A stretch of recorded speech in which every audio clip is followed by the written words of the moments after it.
Hello friends, Notes on English Literature, 16th and 17th century poetry, The Fairy Queen by Edmund Spenser. Short questions with answers. Short questions 14 to 20. Question 14. Who is Morpheus? Describe his house in the underworld. Answer. Morpheus in Greek mythology was the god of sleep who lived deep down in the very bowels of the earth. He was responsible for sending people to sleep and making them have dreams. He was supposed to be drowsy and sleep all the time. He is referred to in the Canto 1 of the Fairy Queen, Book 1. The house of Morpheus was situated in the underworld where the light of the day could never enter. There, Thetis, wife of the sea god, always washed his white bed, and Cynthia, the moon goddess, always covered his drooping head with her silver light. Night always spread over him her dark mantle. The house of Morpheus had two gates which were well locked. One of them was made of bright ivory and the other was made of silver. Several dogs always watched at the gates of the house from a distance so that Care, the enemy of sleep, could never enter there. Further, in order to lull Morpheus into sound sleep, a stream trickled from high rocks and fell like a drizzling rain upon the roof of his house. Its sound mixed with the murmuring sound of the wind, much like the sound of bees. Question 15. Describe the journey of the spirit to the underworld and its significance. Answer. Archimago, the magician, conjured up two evil spirits and sent one of them to the kingdom of Morpheus, god of sleep, to borrow a false dream. This kingdom of Morpheus was situated deep down in the very bowels of the earth, where the light of day could never enter, where Thetis always washed his white bed, and where Cynthia always covered his drooping head with her silver light. The spirit speedily made his way through the air and the region of deep and wide water, and at last reached the house of Morpheus. He found the two gates of the house were locked. One of the gates was made of ivory, while the other was made of silver. He always saw at a distance several watchdogs guarding the house against the entry of Care, the enemy of sleep. But the spirit quietly entered the house and went at once to Morpheus. He found the god in deep sleep without care of anything. Archimago's messenger, the spirit, reached the god and spoke to him, but he was in deep sleep. He then treated him with the name of Hecate, the queen of hell. At this, he began to tremble and raised his head. He told him that he was sent by Archimago, the powerful magician, to ask for a deceptive dream. The god at once called for a distracting dream out of the dark prison and gave it to the spirit, who carried the dream on its wings and came back to the Lord, the magician. Question 16. What is the significance of vomiting by the monster Reor? Answer. The Rector's Knight encounters the monster Reor during his journey through the wood. It was a half woman and half a serpent in figure. The knight undertakes to fight against this monster, risking his life. He is able to deal with the monster most effectively. At one point, he squeezes the monster's throat with such a force that she begins to vomit. Her vomit consists of books and papers, and also frogs and toads. The frogs and toads, which came out of his belly, are still alive, and they're blind and have no eyes at all. After coming out, these little animals run in to hide themselves in grass. The filthy vomit of the monster pollutes the whole place and makes it even more disgusting than it was before. Allegorically, the books and papers vomited by the monster refer to the polemical writings and pamphlets attacking the Reformed Church of England of the time. Spencer was a great supporter of the new Reformed Anglican Church, and therefore he strongly opposed the pamphlets and other theological writings of the Roman Catholic priests attacking the Reformed Church. Those theological writings have been linked to the blind frogs and toads, which are filthy creatures. The blindness of these creatures also implies that Spencer thought to be the ignorance and short-sightedness of the Roman Catholic priests. Question 17. Show how the Red Cross Knight had his victory over the Monster Rearer. Answer. The encounter between the Red Cross Knight and the Monster Rearer may be regarded as the summary of the whole of Book 1 of the Fairy Queen. In the course of a long journey through the wood, the Red Cross Knight, along with Lady Una, came to a cave and looking inside, saw a monster whose body was half woman and half serpent. The upper part of the monster was that of a woman, and the lower part resembled a serpent. It was most filthy and dangerous. As she advanced towards the knight, he had no alternative but to fight against her.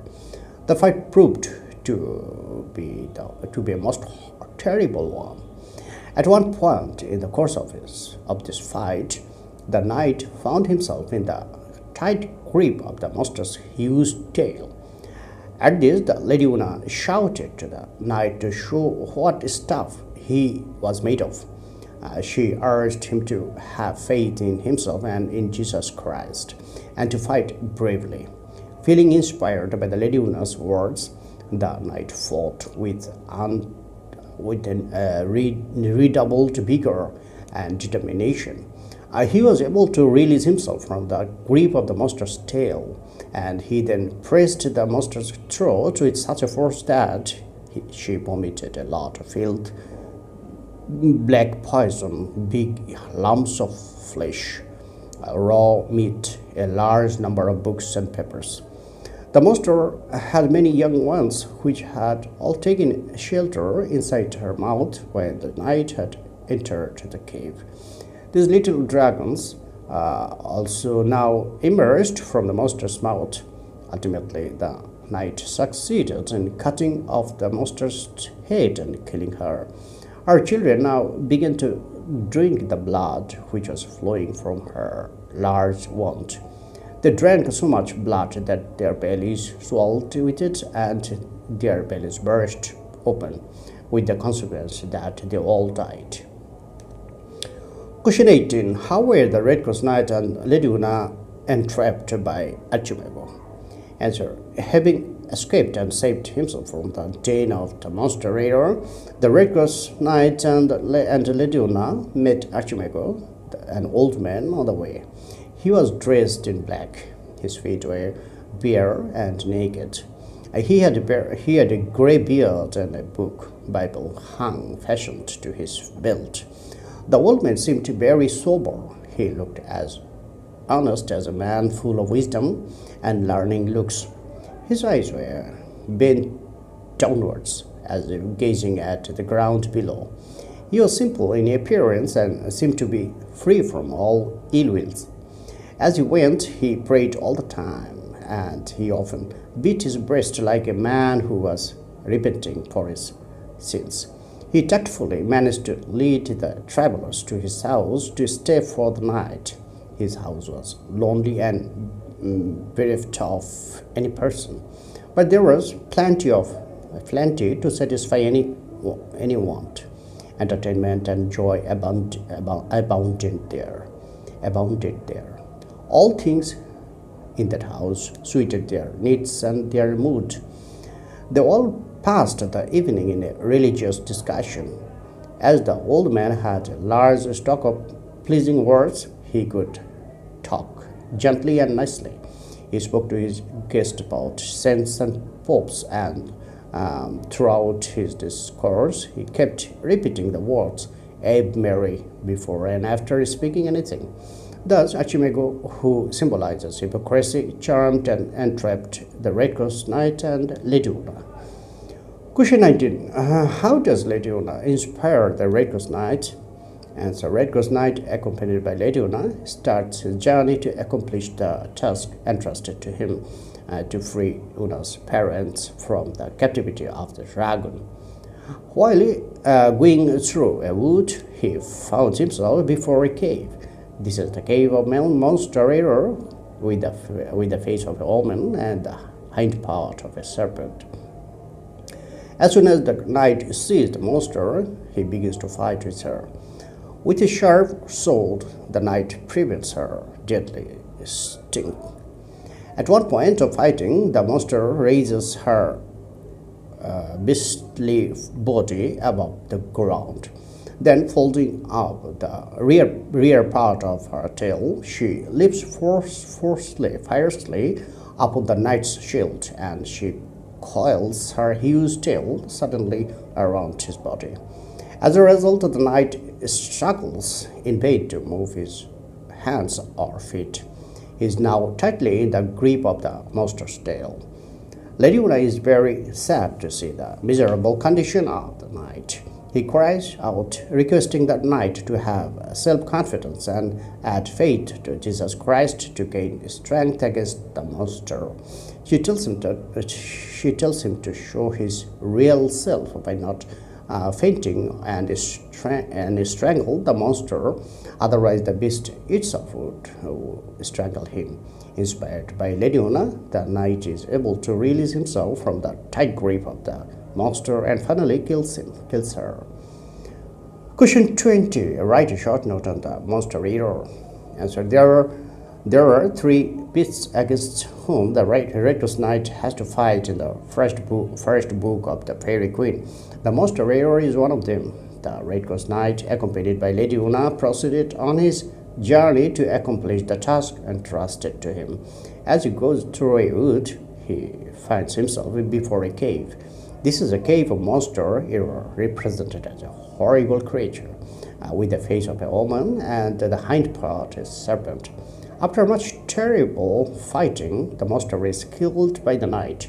The monster error allegorically stands for error. Error, of course, means all kinds of mistakes which human beings make in the course of their lives.